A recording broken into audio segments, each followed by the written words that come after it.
friends, and welcome to the Radical Emergence podcast, where we're having conversations at the edge of transformation.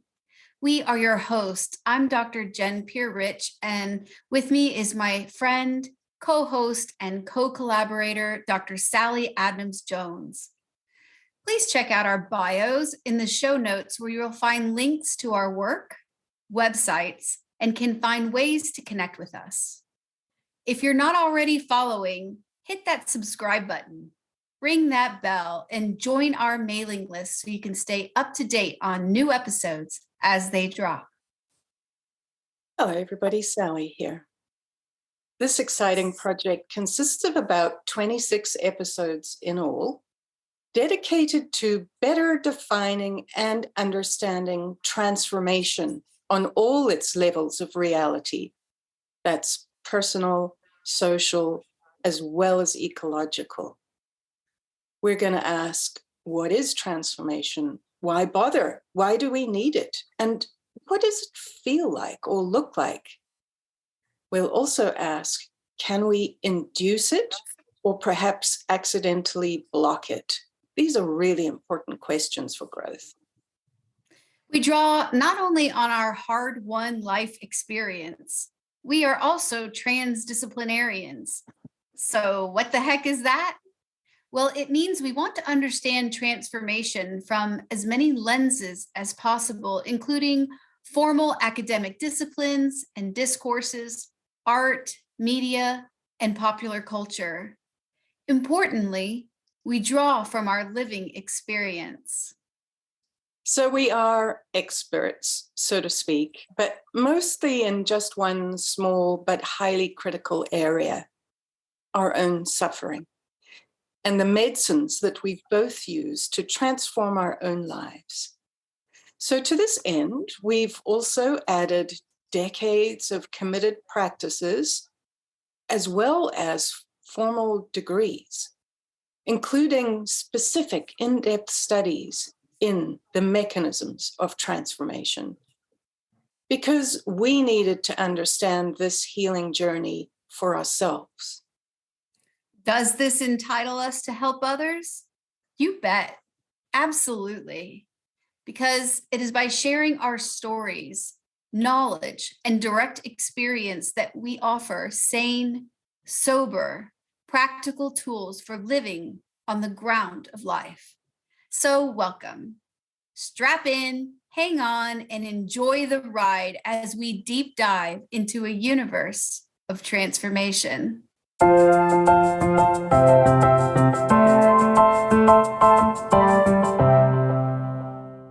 Welcome back, listeners. It's wonderful to be with you again. And last week on our episode, we covered a really critical issue, which is how we make meaning.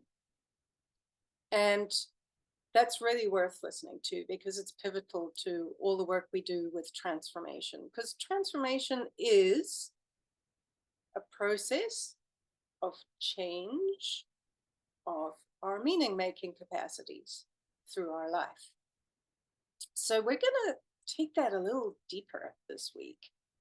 We are going to introduce to some of our listeners, this may be new, what we call developmental theory. What does that mean? What it means is it's a very new idea, relatively speaking, in terms of the history of Homo sapiens. This is a really new idea in the last couple of decades, that humans don't stop developing at childhood. They actually continue to potentially develop their whole lives, right into old age. And the beauty of the last 40 years or so of psychology is that we've mapped these stages, which is really fascinating, to the point where we can actually locate ourselves on a map and find out where we are in the human potential spectrum that we can accomplish in one lifetime.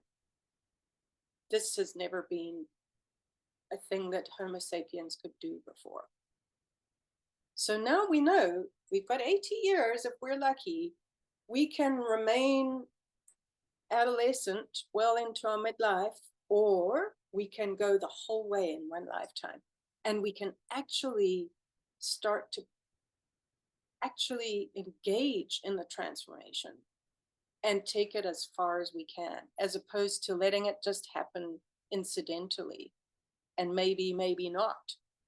And for most people, maybe that's fine. Maybe we're not interested in human maturation or taking it to our full potential in one lifetime. We're too busy, we've got too much stuff to do. That's fine. For many of us, especially those interested in education, psychology, and a bunch of other disciplines, and even just lay people interested in growth as the meaning of life. Many of us believe the meaning of life is about transformation and growth. Now we have maps that can guide us, and they are amazing. So we're going to unfold that in today's episode, and it's very exciting. So as we discussed last week, humans cannot live by bread alone. We have to have meaning, and our ability to make meaning changes as we mature. That's what a developmental map really is about, is that our ability to see changes as we age or as we go through practices, and we can speed up this process deliberately and consciously. So, this may be new to the West. Psychology is only about 100 years old, and we've had some spectacular players in these map making efforts in the last couple of decades, and we'll talk about that. But some of these maps are ancient, and I want to just point out that the West is brand new to this concept. And in India, for example, we had developmental maps for 3,000 years. Maps to how to become enlightened, as they called it, the full human potential. That was their word for it. And you can look at other episodes. We've discussed the chakras, which is an embodied map of how the motivations change as we mature. Beautiful map. So check out that episode. We have a system in Hebraic thinking called Kabbalah, which is a map of how the soul can develop and change from being fully instinctual right through a series of levels to becoming completely in union with the divine. Now, that is a very old map from at least the 13th century. So across cultures, we have these maps. The West did not invent developmental maps, despite what some people would like to change the story to look like. So as long as people have been around, we've had, like, for example, a simple idea of good and evil around a campfire. There were things that people would term evil, like adultery with your neighbor or stealing their cow, and things that were considered good, like helping bring in the harvest, helping someone build a barn. Simple hierarchies of morality. That was a basic early developmental map. These people are better than those people. So over time, this idea of good and evil was very basic, and we've developed that into a much more sophisticated map now of how far we can develop our consciousness. And it's not so much about good and evil. And we had the 10 Commandments that took those basic precepts deeper. We had a system of law that took those sentiments of who's good and who's evil really into sophisticated levels, where if you transgressed, you were punishable. So now we've taken this much, much further than just basic notions of good and evil and who's transgressed and who hasn't, to mapping a system of changing motivations and values through to awarenesses that in the old days would have been called enlightenment, but which we would now call our full potential. So what a beautiful thing that we can engage with, and we're going to share much more over this session today. And I'm going to hand it back to Jen, and she's going to take us deeper. So excited, Jen. Go ahead. It's so good to be here with you and doing what we love to do. We were recently called transformation mavens, and I feel like we should just take on that mantle. We definitely are transformation mavens. It's really good to be here. I am a huge fan of developmental models and theories and maps, as Sally has been describing to us, that are ancient, that go back. We seem to have this tendency as a species to want to grow and develop and progress, right? And be aligned with that momentum of transformation. So, but there's also limitations and drawbacks to those maps as well. So I'm going to talk about some of the great things that come out of our understanding of these developmental maps, and using developmental models in this first section. And then in the second section, I like to look more about the limitations that can come with it, but we don't want to necessarily throw the baby out with the bathwater. We'd like to enjoy the baby in the bathwater right now by celebrating developmental models. And then in the third section, we're going to kind of synthesize a little bit more about how we can use developmental models without getting lost in them, without overly identifying with them, without being stuck in a particular pattern of reducing ourselves through any particular map or theory. So the question is, why are Sally and I including an investigation of developmental models into our exploration of transformation on this podcast? It's a really good question.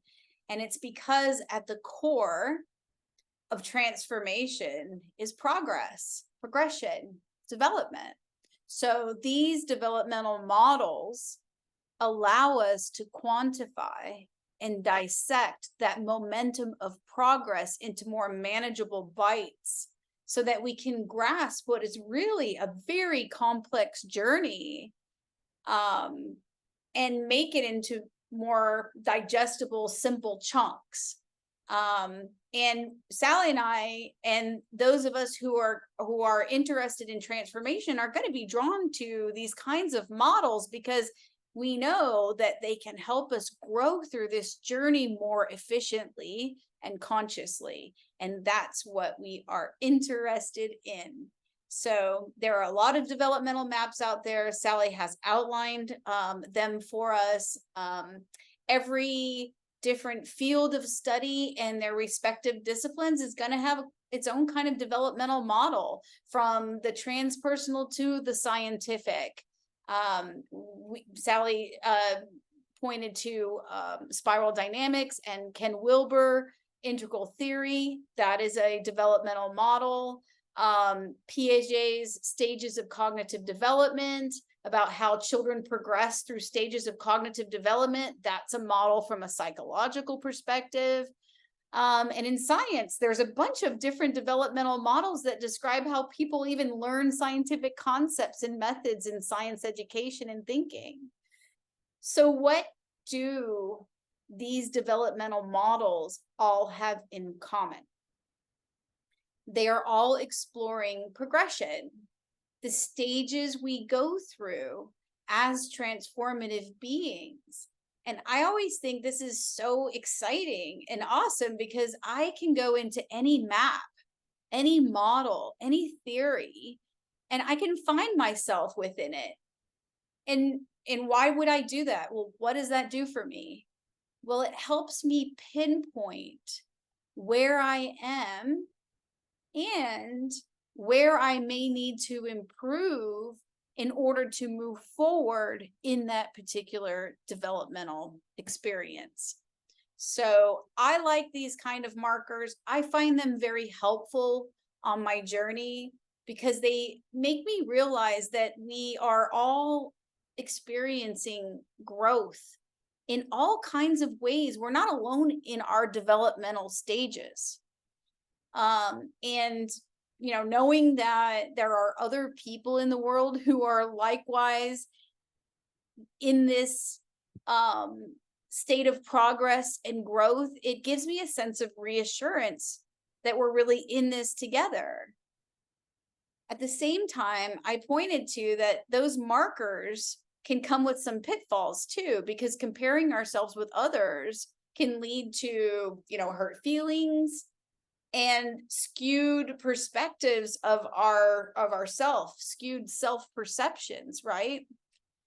And we're going to talk about that, but for right now, I just want to emphasize the benefit of developmental models and maps in terms of helping us understand what is happening to us in all of these different stages of life. It's like Sally's saying, if we're lucky enough, we get 80 years to maximize this wonderful journey of life, right? And these maps really help us recognize the milestones along the way and how to achieve those milestones, which, also opens the door to the support that we need and interventions along the way that will bolster our growth.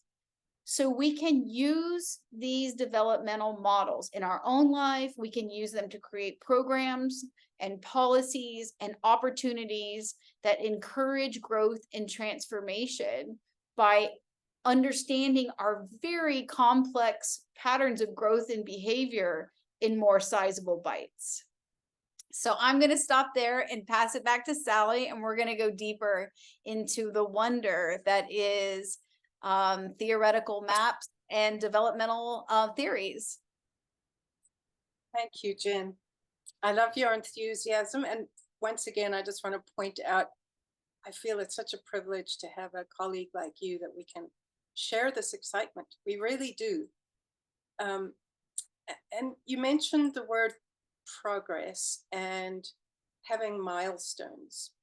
And so before we start countering why these maps can be used in detrimental ways, I'd like to point out how milestones have been part of our human awareness pretty much since the Industrial Revolution, when kids were brought in from the farms and sent to school for the first time ever.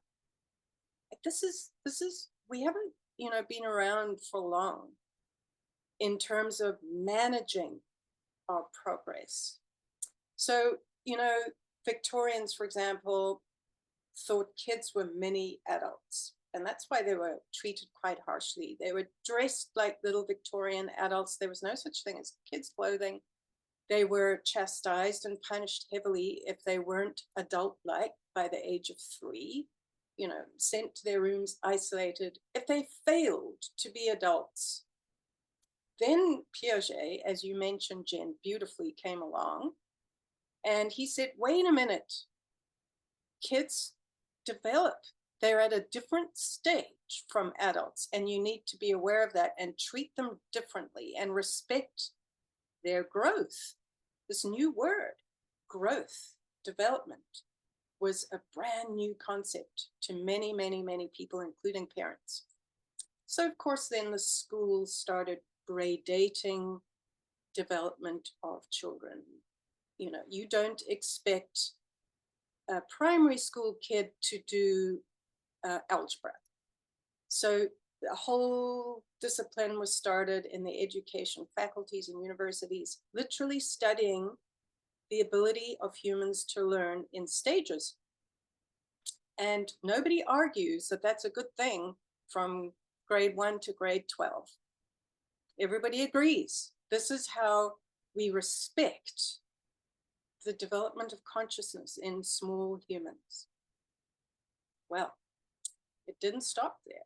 In the last couple of decades, psychologists realized, actually, we don't stop at grade 12. And so I'd like to just mention that there have been amazing advances. Lots of developmental maps have come about, and one of the great things about somebody that Jen and I always refer to, Ken Wilber, is he was the first one to look at all the maps and find trends, because there are trends.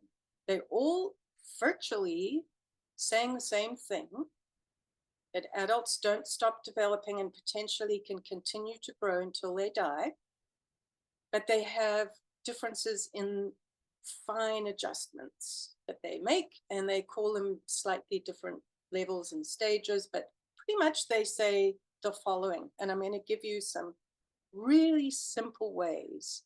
I've reduced these down to very simple ways to notice how adults develop as opposed to children. And if you're interested to look at the fine details, Google spiral dynamics, it's one of the better models, or integral psychology, which was Ken Wilber's model, or we're going to look at Suzanne Cook Greuter's model of ego development. There's several out there. But pretty much this is what they say. Children start out in this oceanic sense of oneness with their world and their mom, and there's no sense of differentiation between them and the world. Slowly, that ego develops and differentiates and becomes a separate, aware entity, and that is really healthy. That's the job of a 2-year-old, to keep fighting and saying, no, I'm separate from you, Mum. I'm going to do my thing. I'm not eating that toast. And as that child develops, they become more and more differentiated over time, more and more logical, more and more rational, and more asserting of their difference. Most adults stop there. Suzanne Cook Greuter would say that 80% of adults stop there. But there's further potential to overcome what we would call that very separate self, and once again continue that journey towards union and knowledge and awareness of our interdependence, and a kind of mystical trans-rationalism. So I'm going to give you a couple of these examples. 3 words. We move from pre-rational as a baby to rational as an adult to trans-rational if we go the full journey. Or, said another way, from dependence to independence to interdependence, systems thinking. And the last one I'm going to give you, because I don't want to give you too much information. Jen and I could talk about this till the cows come home. But here's one more, which is bandied about by integral thinkers. We move from ego-centric to ethno-centric to world-centric to cosmo-centric. Now, that's a lot of growth. What that means basically is our ego doesn't get smaller, it gets bigger. And it includes, eventually, at our full potential, the whole cosmos. So these are maps of growth in care.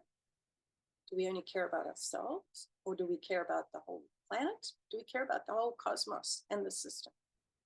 There are maps in growth in our values.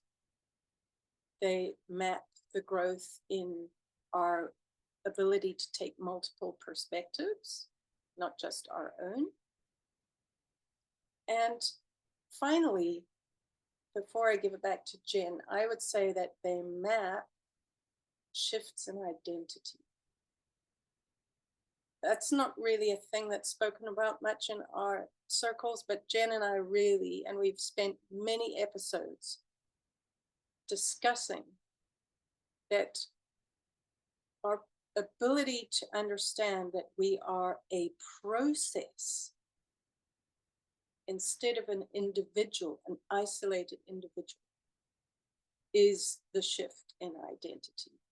That we are fluid, we are a process of transformation, that we're not fixed, and we don't become over-identified with any of the stages or the perspectives, that we become completely fluid in our perspective taking.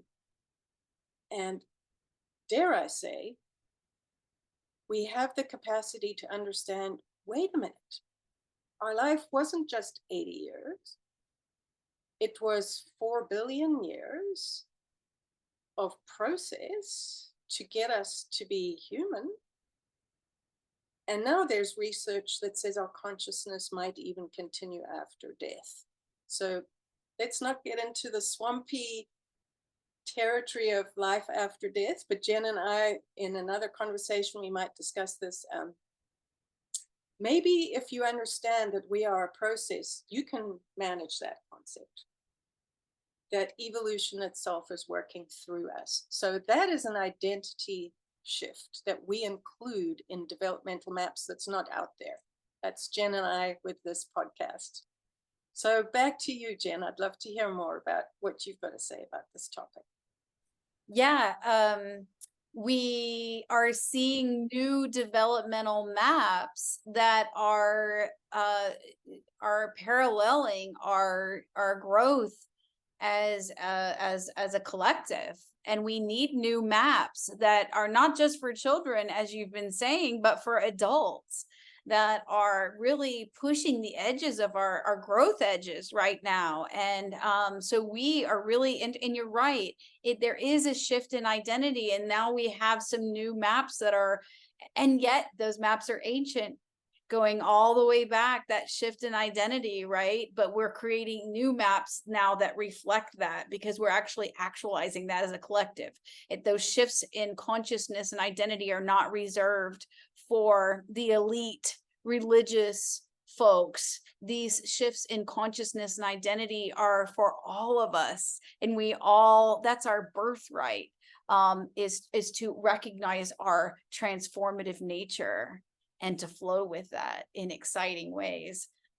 So yeah, very, very great. Thank you, Sally. And as we've been pointing to, there's so many great things about these developmental maps and theories, but there are drawbacks too.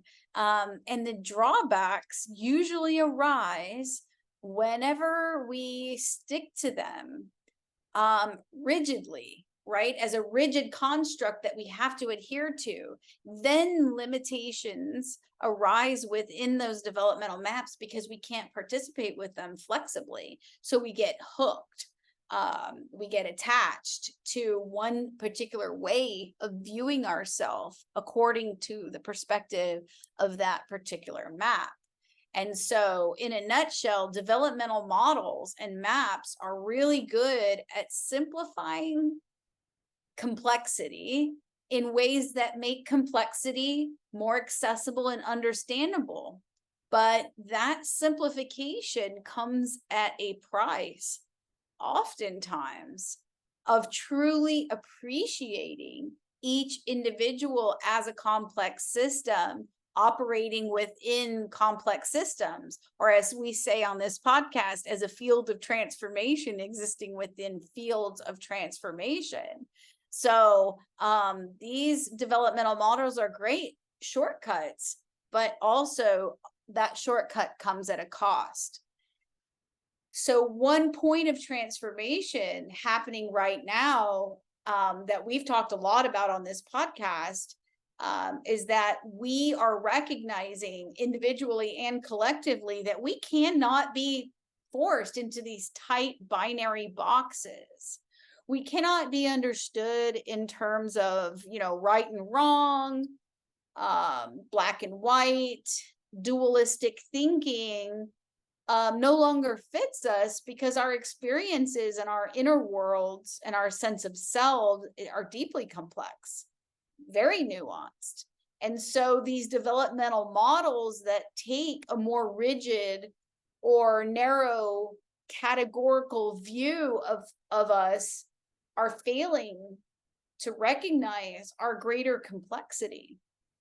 And when we don't recognize our complexity, then, we're missing out, I think, on a lot of what makes us magical as beings and what makes the experience of growing so magical.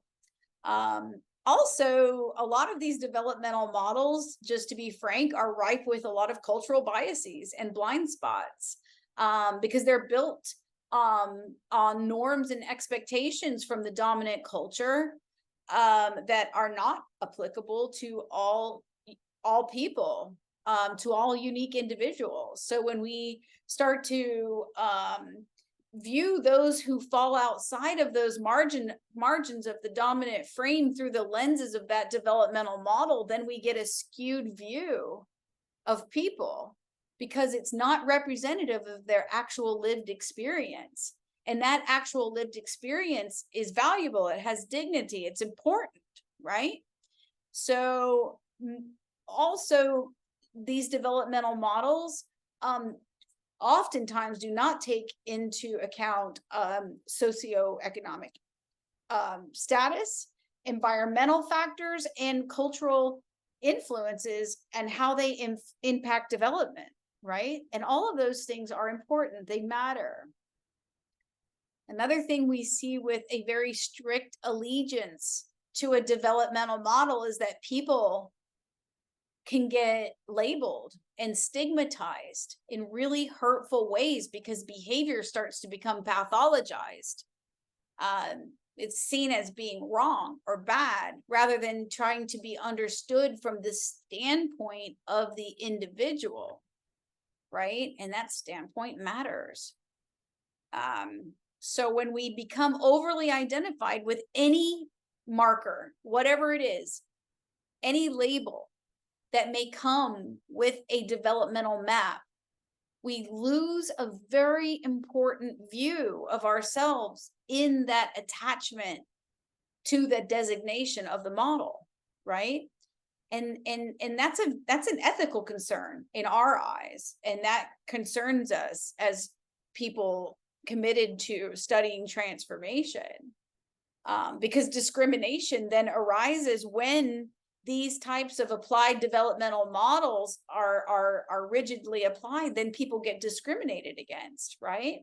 Where some people are getting benefits and other people are not getting benefits because they're not achieving certain developmental benchmarks, right? So these are just things we want to be aware of as we play and engage in these wonderful maps. And as I started in the beginning, and as Sally has said, we love these maps. They're really helpful. But it's also important to look at both sides and be a conscious participant with these models. So in the last section, I'm going to pass it back to Sally, but in our last section, we're going to talk about how we can just be conscious participants within these developmental models. Back to you, Sally. Thanks, Jen. I get so excited when we're together, and we've got to keep it to 1 hour. So I have to always censor myself a little bit because I could talk forever. But let's just take a look at I want to give listeners a couple of references if they want to take this further. So I would suggest you take a look at the work of somebody we call Don Beck or Christopher Cowan, who came up with a model called spiral dynamics. So if you're interested, spiral dynamics gives you pages and pages of descriptions of each of the stages of development. So you can go find yourself there and get lost for hours and find out where you are. And do you still have a long way to go? Even if you're not interested, maybe you might want to know why that partner is being difficult, or why your mother did such and such. Or the danger, as Jen said, is to then act like a psychologist and start saying, well, that person is only at this level, or that's not your job to diagnose people because you're not a therapist. But a lot of therapists are now using this to help their clients. So it's very useful when applied compassionately. Another person to check out would be Ken Wilber and his integral psychology. What I love about Ken is he looked at all the maps and noticed there were the commonalities. And he drew on great thinkers and pulled out some of the mechanisms of why you would move from stage to stage. And I want to focus on that.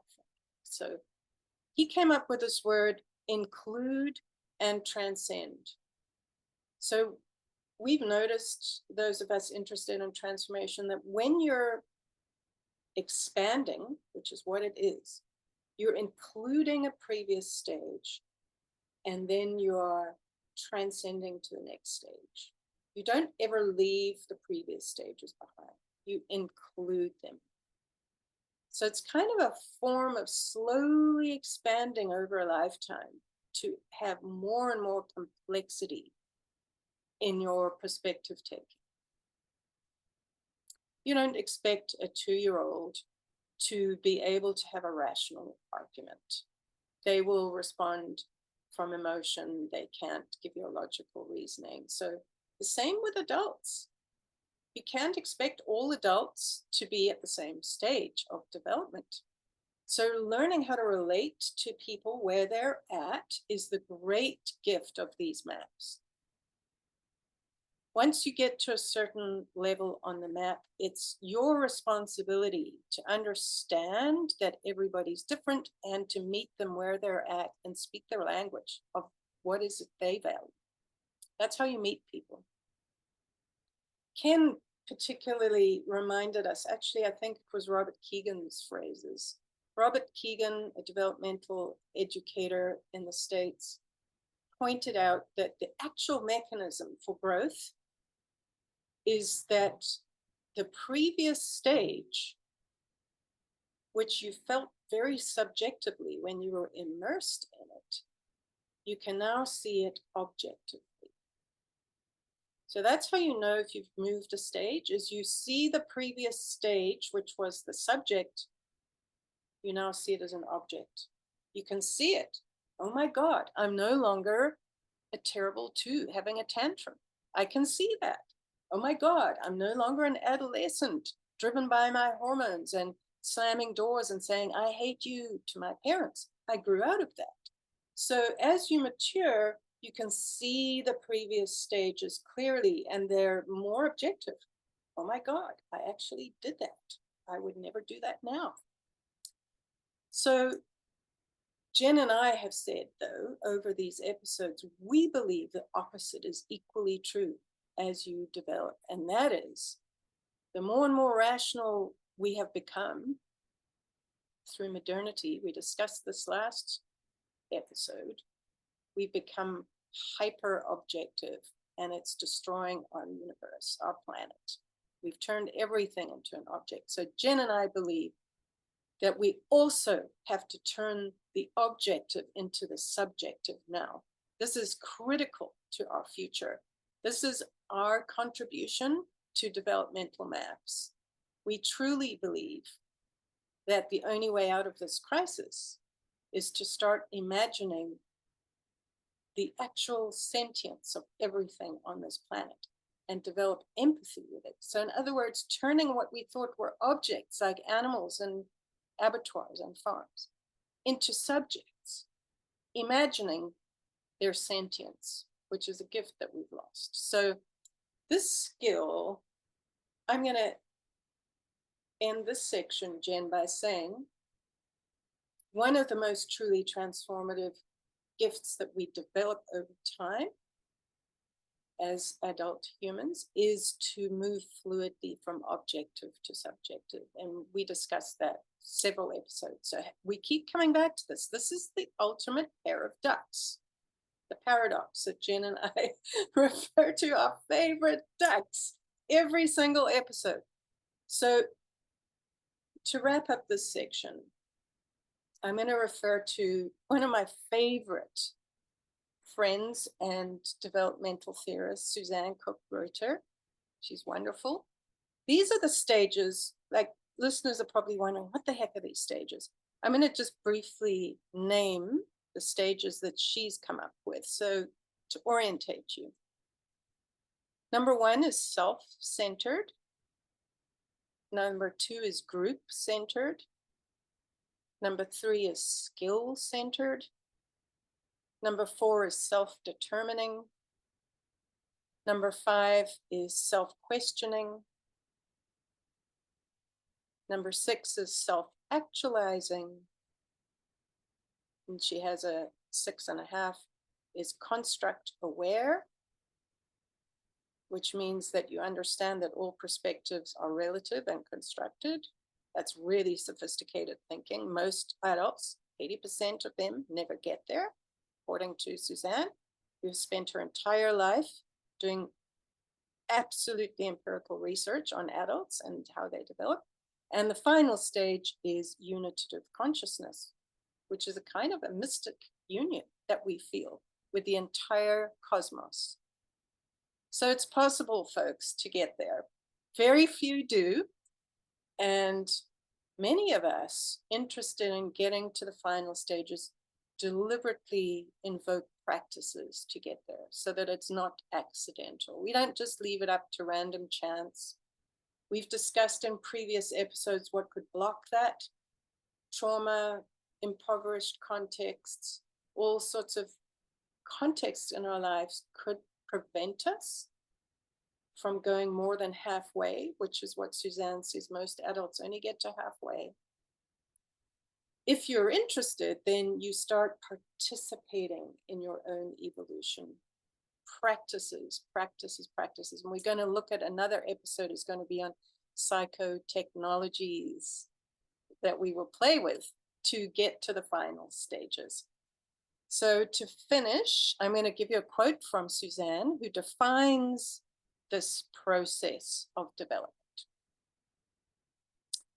Because first of all, in general, this is what development is. It can be looked at as a progression of different ways of making sense of reality in sequential stages of meaning making. That's why this is coming after meaning making, because our meaning making develops. So to summarize, this is Suzanne's quote. Mature integration as a human being entails an increasing capacity to notice ego's workings. But at the same time, we can lighten up and experience the simple and childlike joys of being alive. We can delight in the senses and our inner world moment to moment, and as we appreciate as well the lives and struggles of others. So it's not just about us, ever. If it's just about us, we're pretty low on that stage spectrum. So the more we develop, the more we care about our growth as a contribution to the planet. It's not about us, folks. In the end, we understand that. So back to you, dear Jen. Yeah, it is a widening circle of care. I love that this is where we are recognizing our development is growing, is that our circle of care becomes larger and larger, and that ego's hold on us becomes less and less. And yeah, ultimately that our own development is in service to the development of the planet and for future peoples. And I think that's a beautiful thing. That's what this podcast is all about. That's what we have dedicated our lives to. And I'm sure that's probably what has brought you all listening to this podcast as well. So how can we apply these developmental models to our journey without getting trapped in them? How can we participate with them and not expect them to account for our complexities? We will just assume that any developmental model probably isn't going to account for our complexities. Well, mindfulness, as always, is the key. We have to have the relationship with ourselves inside that is active and focused on paying attention to our own patterns, the patterns of our inner world, so that we can then pay attention to the patterns that are happening around us and apply those patterns, like the patterns that you see in developmental models, to our journey in ways that help us grow. And that's what self-awareness is all about. It's adding those tools to our healing toolbox. And that's what these developmental maps give us. So let's in a nutshell, say what we've discussed so far. Developmental models are great. They are wonderful. We love them, but they have limitations because we are complex beings and we cannot be reduced, we cannot be simplified. We can use these models to gain insight into ourselves and, as Sally said, into each other, because as we start to see where we are in a particular model, we then too see how people we're engaging with are also at a various stage of development. And that brings forth compassion, right? Because we're like, yeah, we've been there before, or I remember what it was like to be at that particular stage, right? So that fosters the kind of compassion that we need so much, that we're hungry for in this world. So the process of development is dynamic. It's multifaceted, non-linear. It's messy, right? And it's hard to appreciate those many layers and nuances and the messiness when we're trying to fit it neatly into a box. So it's important also not to feel pressured to put ourselves into a box and into any map, or feel a sense of shame if we don't fit into the norms and expectations of a particular model.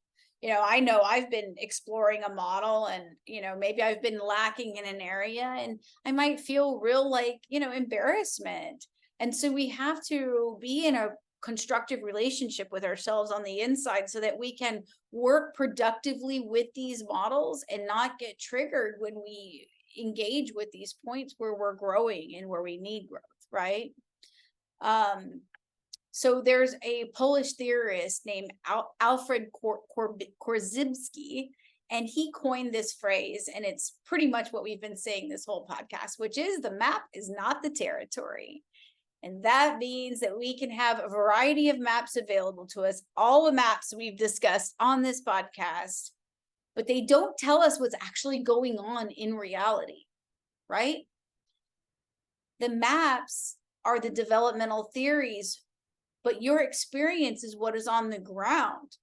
So these maps and these models in these theories about our behavior and our development tell us a lot about who we are, but they're not the real thing. It's not who we are, right? So in other words, we don't want to get lost in those maps, but we do want to learn how to apply them skillfully to our journey to advance our growth and healing.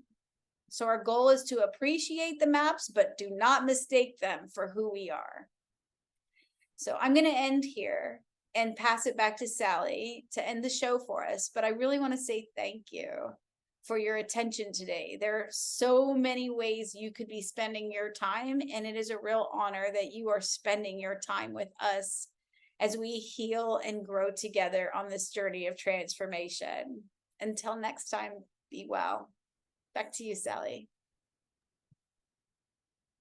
Thanks, Jen. What I love about becoming familiar with multiple maps is we've realized that they've been around cross-culturally in every culture, just about. They're thousands of years old, that we're becoming more and more sophisticated in our description of the stages. And as Jen said, not to get lost there. We're literally living at the cutting edge of evolution. It's like this consciousness keeps expanding. We don't know where we're going next. The maps could be outdated very shortly because we've only mapped up to a certain stage, and it's a tiny, tiny percentage of people who are at that cutting edge. So let's always keep an open mind. One of the reassuring things is the research has been done in every culture. And that was the contribution of people like Graves, Beck, and Cowan. They made sure that it was mapped in every corner of the world to make sure this was a standard. This is pretty interesting. So not only if you look at your siblings and you think, where are they on the map? Because we can't get along. And you notice, wow, we're progressing through the same stages. Now I can talk to that sister I never spoke to for 20 years. We've developed and we have the same language and the same values, and what a miracle. Not only is it helpful in families, it's helpful when you visit different countries. You get a sense of where the center of gravity is in each country, and you can become compassionate or feel challenged. Wow, this country is what we would call a social democracy. That's very different from a totalitarian regime. What's going on here? So you can understand the politics. Nations have centers of gravity. This is fascinating. But the most fascinating thing in terms of my feeling, your life over the 80 years unfolds as an iteration of the whole of humanity's unfolding. That is amazing. So let me explain that. Just as we discussed, I think it was episode 3, how the fetus evolves in the uterus as an iteration of the whole of evolution. Go back to that episode. That's pretty wild. In 9 months, the whole evolution of humanity is reenacted with every baby, from single cell through to having no backbone and flippers, and then developing a tail, and the tail disappears, blah, blah, blah. Go back to that episode. That's called Ontogeny Recapitulating Phylogeny. This now, developmental maps, is a similar amazing iteration, that the movement from pre-modern to modern to postmodern, and now into this new era of metamodern, through time, through the history of humanity, is reiterated in our own lifetime in 80 years. We do that same journey, but we've now defined it in actual stages. I'm speechless. This is why I've spent my whole life, I've got goose flesh, studying this, because it's literally miraculous. And that's why Jen and I always say that we are fractals. We are complete iterative fractals of this pattern of unfolding. And that's why we have the visuals on our episode each week of that unfolding flower. That's what we're trying to discuss here and name. So the next couple of episodes, we're going to look at some of these maps in more detail. Join us again, and we will go slowly, share that with you so that you get a real feel for the unfolding and enfoldment of these patterns through our bodies and the miraculous journey that is. So until next time, I will love and leave you and say goodbye, and have a good week until we're together. Bye-bye. So thanks for joining us, and we hope you can take away some helpful tools, perhaps some great stories, and some wisdom for your own ongoing journey. Join us for our next episode, where we will deep dive again into a universe of transformation.